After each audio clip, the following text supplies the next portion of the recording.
کہ نریندر مودی کی حکومت وقف بل کو لا کر قانون بنانے کی جو کوششیں کر رہی ہے ان کا مقصد ایک ہی ہے کہ اس ملک میں امن کو خراب کیا جائے۔ وزیر اعظم کا مقصد ایک ہی ہے کہ مسجد اور مندر کے نام پر عوام ہمیشہ لڑتے رہے، اور اس بل کا مقصد یہ نہیں ہے کہ وقف کی جائیدادوں کو مضبوط کیا جائے یا ان کی حفاظت کی جائے۔ آپ خود اندازہ لگائیے کہ ہندو دھرم کے ایک بہت بڑے جورسٹ ہیں بی کے مکھرجی کی کتاب میں لکھا گیا کہ ہندو دھرم میں بائی کسٹم بائی یوسیج وہ مندر کی جائیداد بن سکتی ہے، تو نریندر مودی وقف کے وقف بائی یوزر کو اس طرح سے ختم کر رہے ہیں کہ اگر کوئی ڈسپیوٹ ہوگا یا گورنمنٹ پراپرٹی ہوگی تو وقف بائی یوزر نہیں رہے گا۔ دلی میں 123 وقف کی جائیدادیں ہیں جس پر دلی حکومت کا دعویٰ یہ ہے، مرکزی حکومت کا، کہ یہ گورنمنٹ کی پراپرٹی ہے۔ کلیکٹر کو اختیار دینے کا مطلب یہی ہے کہ کلیکٹر حکومت کے حق میں فیصلہ دے گا۔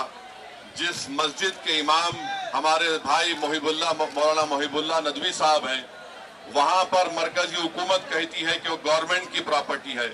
اگر کل خدا نہ خواستہ یہ قانون بنے گا تو کوئی بھی جا کر مرکزی حکومت کی طرف سے، دلی سرکار کی طرف سے وہاں پر ایک نوٹس لگا دے گا کہ یہ وقف کی پراپرٹی نہیں ہے۔ ہبہ کو نکال رہے ہیں، ٹرانسفر آف پراپرٹی میں ہبہ ہے مگر کوئی گفٹ نہیں کر سکتا وقف کی جائیداد کو۔ نریندر مودی آج کل بھارت کے ہمارے فضیلت الشیخ بنے ہوئے ہیں اور یہ بتا رہے ہیں کہ اگر کوئی مسلمان ہوتا ہے تو اس کو 5 سال تک وہ وقف کو نہیں دے سکتا ہے۔ یہ کہاں سے ان کو معلوم ہوا؟ کون سے فقہ کی کتاب میں لکھا گیا؟ تو ان کا مقصد ایک ہی ہے کہ بھارت کے مسلمانوں سے ان کی سیاسی اور مذہبی شناخت کو چھین لیا جائے۔